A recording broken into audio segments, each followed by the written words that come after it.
ಈಗ ನಾವು ಇವತ್ತು ಪುಲಿಂಗಂ ಭಾಗಮಂಡಲ ರೋಡಲ್ಲಿದ್ದೀವಿ. ಇಲ್ಲಿ ಭಾಳ ಜನ ಬಂದು ಬೇಡಿಕೆ ಇಟ್ಟಿದ್ದಾರೆ.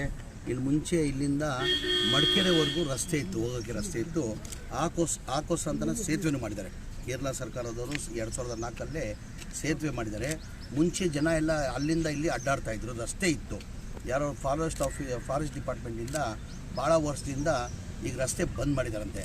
ನನ್ನ ಮನವಿಯನ್ನು ಕೊಟ್ಟಿದ್ದಾರೆ ಅವರು. ಆ ಮನವಿನ ತಗೊಂಡು ಮನೆ ಮುಖ್ಯಮಂತ್ರಿಗಳ ಜೊತೆ ಮತ್ತು ಹಾಗೂ ಫಾರೆಸ್ಟ್ ಮಿನಿಸ್ಟ್ರಿ ಜೊತೆ മാതാടി ಮುಂಚೆ ಹೆಂಗಿತ್ತು ರಸ್ತೆ ಹಂಗೆ മാറ്റിക്കൊടുക്കാൻ ನಾನು പ്രയത്നം ಮಾಡ್ತೀನಿ. അതായത് നേരത്തെ ഇവിടെ പാലുണ്ടായിരുന്നു.